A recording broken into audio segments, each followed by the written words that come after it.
You're listening to Turi Writer's She Said What podcast. I'm Turi, along with Marcy Persky. Have you ever found yourself at an open mic night? Have you ever asked yourself how soon you could leave? I have never been so happy to have my husband coming home, I think, in my whole life, notwithstanding the fact that he blew off our 30th anniversary. Actually, today is our 18th. Mazel tov. Thank you. And your weekend, your lost weekend in Las Vegas is coming up. Yeah, in a couple of weeks. Today, in honor of our anniversary, I'm making a frozen lasagna. I'm guessing you're not going to stick a candle in it or anything, but happy anniversary.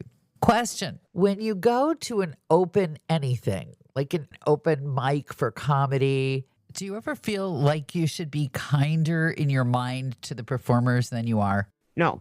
Because 90% of these things that I get invited to, it's just a festival of mediocrity, and I judge.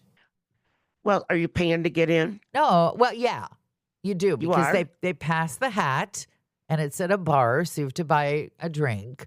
Then you're allowed to judge. That's the rule. Yep. If you don't pay, no judgment. If you pay, if you throw a quarter in that hat, you are Judge Judy, my dear.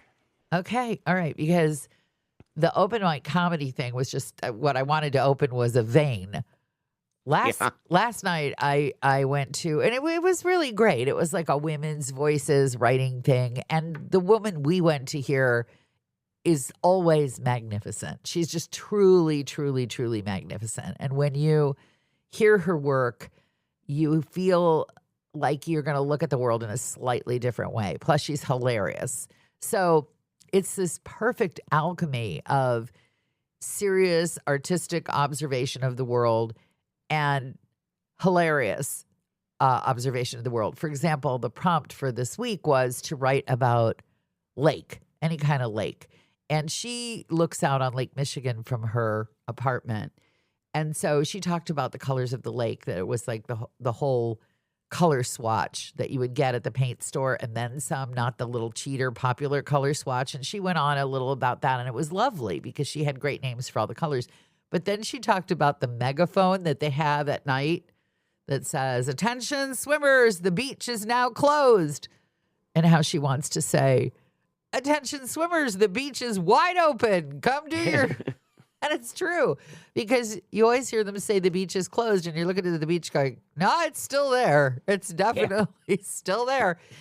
But then you have to sit through the woman who wants to talk about her beautiful fat body or curvy body or whatever she thinks her body is. 15 minutes about how guys feel about her body. If I want to hear about how a guy wants to feel about a fat body, I'll take my clothes off in front of my husband.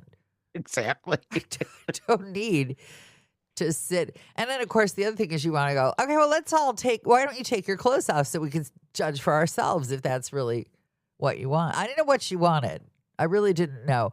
And that's kind of the thing with other novice writers is you just don't know what they want.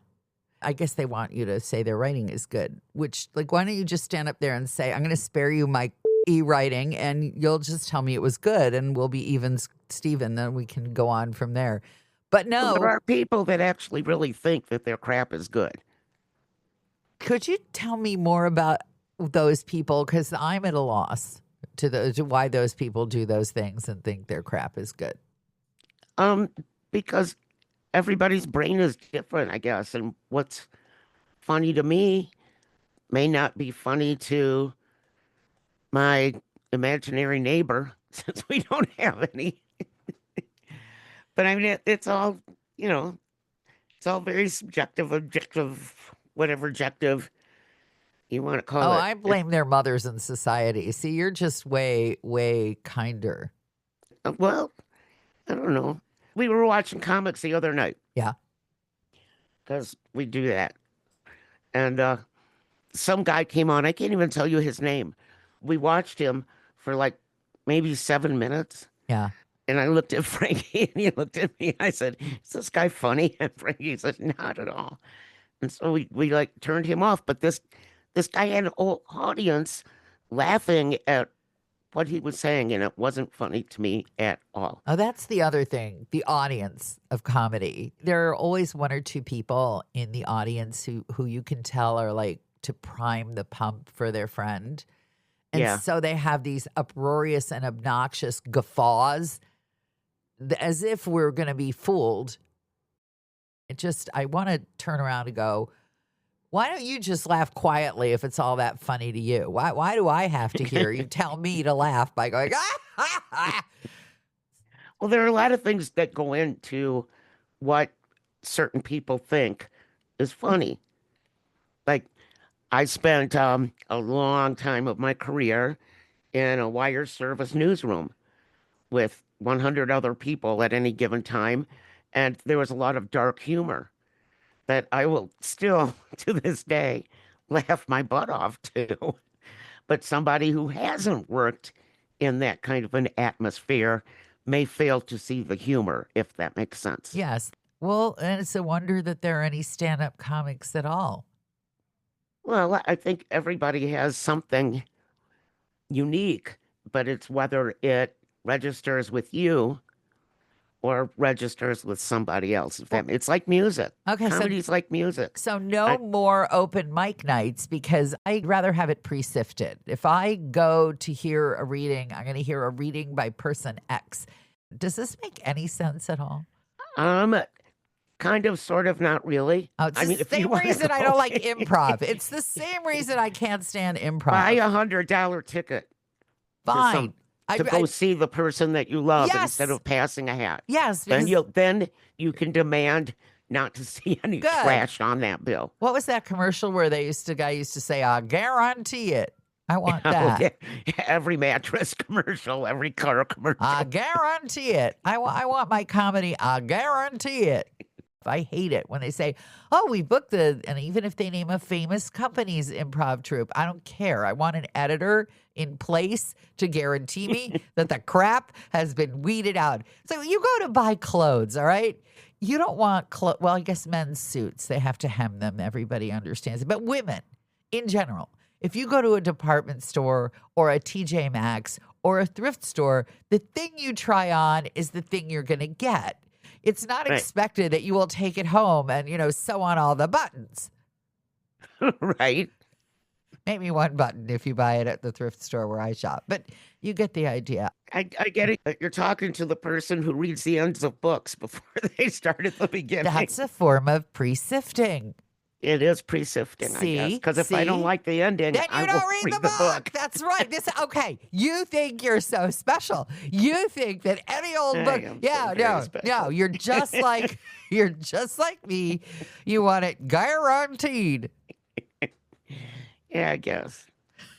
I guess. So, while you were at your comedy show or your readings, yesterday, we were celebrating Jerry Garcia's first birthday. Jerry Dingus Garcia. Jerry Dingus Garcia. That's the turned dog. 1 year old yesterday. And being the best dog mom alive, I let him watch 4 hours of Bones on Hulu TV. What is Bones? You've never watched Bones? No. It's like a great TV show about anthropology and stuff. Oh. But it was on for like, I don't know, 150 seasons. It's old. Yeah, I've heard. Oh, if that's what I thought, you were actually letting your dog watch like something with bones, and I was like, well, no, just give I let the him dog watch a the bone. TV show. I let him watch the TV show Oh, Bones. okay, all right. I've heard of it. I haven't watched it, but I thought, I've heard of dogs watching dogs on TV, but I never heard of someone giving their dog a virtual bone. That would be horrible. That would be so mean. Bones. We do have that dog TV channel, and it drives me nuts. I put it on one day for like 3 minutes, and I was like, WTF? What is it? What's on it? Hope I'm not paying for it. What's on it? Muzak and pictures of animals. Oy. Like moving in slow motion. Sounds terrible. It was just, it was pretty bad. And my dogs did not give a bark about it. Good. Well, but Jerry Dingus Garcia enjoyed Bones. And then to double celebrate, I called the vet this morning and said, I need to make an appointment. To have him neutered? I hope so. Yeah, well, that's good. I mean, they have to weigh him What? and How look can they and weigh see him? if He he's weighs big enough. as much as a car, that dog. Well, they say that nowadays for male dogs, they wait till they're a year or a year and a half, large male dogs, to neuter them because they need the testosterone for growing, to still be Why growing, can't you have a blah, blah, gender blah, blah. non-conforming dog? Why do they care how macho your dog is? Let your I've dog be. always had my dogs fixed at 6 months. Find another vet. No, thank you. Find a really like a feminist vet who's like, yeah, we'll cut the balls off anything. That's what you want. Expand them like you do a goat. Yeah, Yeah, that I wouldn't would be do fun. that. I would do that job. And then I'd make a TV show about it. Like the dog channel, fine. This is the people channel. Nothing but neutering dogs. You could call it Band of Dogs. People will think it's music. They might at that. Well, at least you didn't have to No. pay for dog TV because I am having a frustrating pay for TV week. First of all, for a couple of weeks now, the TV service that provided us with soccer for the spousal unit Mhm. and cable news for me started not allowing me to watch the news while the spousal unit was in his office on the computer watching soccer. I could override it by unplugging and replugging. And you always know that a software update is risky, right? It may give you Yeah. something you want, but it's more likely to give you fewer of the things that you bought the item for. Does that make sense? Like, Yep. look at our special new packaging. You get less. It's the same with cable services. So, sure enough, I updated as I had been encouraged to do for a few weeks. And now only one of us could watch. I I would be switching. I canceled it and I'm just feeling like triumphant. I'm jumping up and down going, F you, bleep TV. Well, we But just then- canceled Yes. Bleep TV as well out here because they kept raising our price with The no other thing. warning. Yeah. It would be so nice if they would just, like when you get a mortgage, if it's an adjustable rate, at least they tell you that it's going to be tied to this or tied to that. So you know when your rate's going to go up or go down. If they would just run cable TV services like an adjustable rate mortgage, at least you would know. Like, the wind is blowing from the west. My TV charge will increase by 20%. Just anything. Just give us anything Yeah, to just a tie it warning. to. Yeah, something. You know, Instead I of finally just had it. And, that was me too. It's enough to make you go to my college kids bootleg service. This is what happens. Then they get Yeah. bupkis. the bootleg services, though, are never as clear. I don't know. You need to talk to the college kid. They'll have one that's like studio quality. They'll have one that streams right from the production facility in Hollywood. True. The kids are amazing. They've got everything.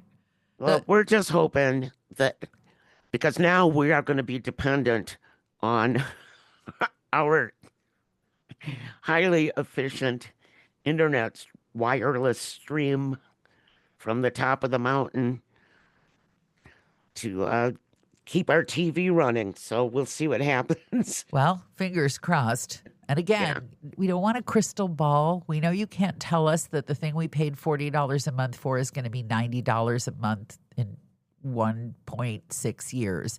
But if you could tie it to something, like if you see 3 robins sitting on your fence, your cable has gone up by 40%. Just something, anything, so that we will know. I would just be happy with warning before they just take it out of my account. Like your bill has increased by 45%. And well, there's the problem. What? Has increased. Will increase. Just they don't have any. Maybe Yeah. that's the problem. They have no grammar over there in those billing offices. They don't know the difference between will and has, past tense, future tense. Maybe that is the problem. And not to get political, but this seems to be happening with disaster planning too. There's like a problem Yes. with has and will. And as someone who lives in a state that is regularly struck by tornadoes, I'm really, really wondering what's going to happen when will turns to has. Yeah. Well, You got a fire burning we're, there. We're in the, we're in the middle of fire. And you guys have tornadoes. And then there's the hurricane season that's And we have kicking floods. in. We had floods. Yeah, I South Chicago was a mess. It's gonna be boils, frogs, and locusts any minute now. So in fact, I think Ooh, we I should hope just. not. I don't think I like boils. Thanks for listening to the Turi Writers She Said What podcast. Assuming you like what you heard, you might want to leave us a good review and maybe pick up my book, She Said What? A Life on the Air, which you can get from your independent bookseller or that giant website that sells absolutely everything.